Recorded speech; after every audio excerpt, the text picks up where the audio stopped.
didn't know Joe, you certainly do now, and for good reason. We can see why Joe is very popular and a cult figure at Good 4.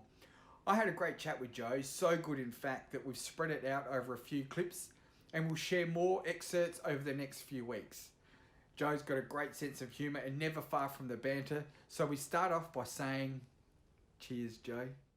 Cheers. Oh, look, I had to work till 6:30, so I've been pretty good tonight. I'm probably it's probably only my second or third, so I'm trying to keep myself good, for this interview. Okay. Well, there's no fun in that. So let's go back to way back at the start. I think, so it was Daz got you involved, didn't he? Yeah, that's it. So, Dazza got Peachy, my husband, involved initially, and it was early stages of isolation, and there wasn't really much to do, let's be honest. And we were sitting at home on a Saturday, and Brad was watching, the races, and I sort of said, "Oh, what are you doing?" And he told me about this sort of punters club, and I was like, "Well, I want to get involved in that."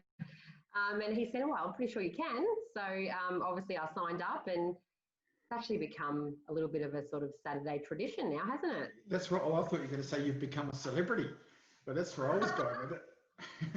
Well, I wouldn't go that far, but thanks. Bit of a cult figure or celebrity, one of the two. Oh, the old chin episode, maybe. We'll get to that. Don't worry about that. And but so not only did you get involved, but you've also been a central figure in getting lots of other people involved as well. Yeah, well, that's it. Another one of my good friends, Alicia and Jono, like the same thing. I was chatting to her on a Saturday, and she sort of said, "Oh, what are you up to? Sort of boring isolation, And I told her about this sort of comp that that we're in, and she said, "Oh, that sounds exciting. How do I get involved?" And I said, "Well, hang on, give me a second." And obviously, I touched base with you, and you were like, the more the merrier. Absolutely. So so we've invited a few people along the way. Yeah, they've been an awesome addition actually, and Jono's tipped really well. He's every now and then he sneaks up into there, and I think he took the chocolates one week. I think he came. Well, it was sort of like joint first, but then I think each waypoints, I think he came in second, and he was good. He did a little shot. Yes, it was excellent. So that's okay. So I think he had won it once before. I could be wrong, but then the poor guy, he finished equal on points. But it was the first week that we introduced the each way, sort of as a tiebreaker, and he was the first victim, unfortunately. Poor Jono. I know. Oh, that's all right. He was still pretty happy with that. Yeah, he did really well, and we got the shot out of him, which was terrific. Absolutely. So, and I think that your husband is responsible for the establishment of one of the big traditions that we have for the winners. Worm. Yeah, talk us through that. Because it was the horse, the grey worm. Isn't that how it all started? Yeah, I believe so. Yeah. Yeah, and then it just started the whole worm, and then it just became a bit of a thing, and it's been going ever since, and it's good fun. It's a bit of a laugh, but obviously now not everyone is too happy to have a crack at the worm.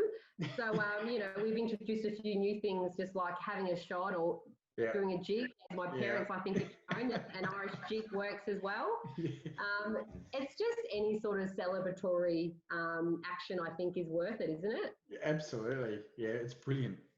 Yeah, it's brilliant. Yeah, it's good. So can you remember, Grey Worm got up, and so Brad posted his video doing the worm. So how did it become the winner's celebration? Can you remember? I don't know. I think, it just, like the Facebook banter that goes back and forth. Yeah. And I think there was just a bit of banter going on, like grey worm, and then someone said worm, and then it just kind of went from then. And then it was just like, everyone has to do a worm. That's right. Now, tell us about your attempt at the worm, and also who's your mentor? Oh my God. Well, clearly I haven't learnt much from my brother Dazza, obviously. Look, that particular day that I won was quite funny because normally we're at home watching the races, but it was when we had a little bit of a break in between ISO when we actually could go and see people. And we actually went to Alicia and Jono's house, who were also part of the competition. And it was probably one of the first days that normally I focus a lot on what's going on. But that day, you know, Alicia and I were so busy talking and everything. I actually didn't realise that I was actually up the top, you know, because I normally I pay a lot of attention. So when I eventually realised, you know, that I'd actually won, let's just say I probably had a few too many of these. I was a little bit excited and I probably overcommitted. So I probably overcommitted slightly. I got a bit excited and I thought I'd have a go at the worm. But yeah, obviously the initial dip down into the worm, and I cracked the old chin, and you know, it was a bit of a laugh. But I did have a pretty good old graze on my chin there for a good week. Oh, that's brilliant.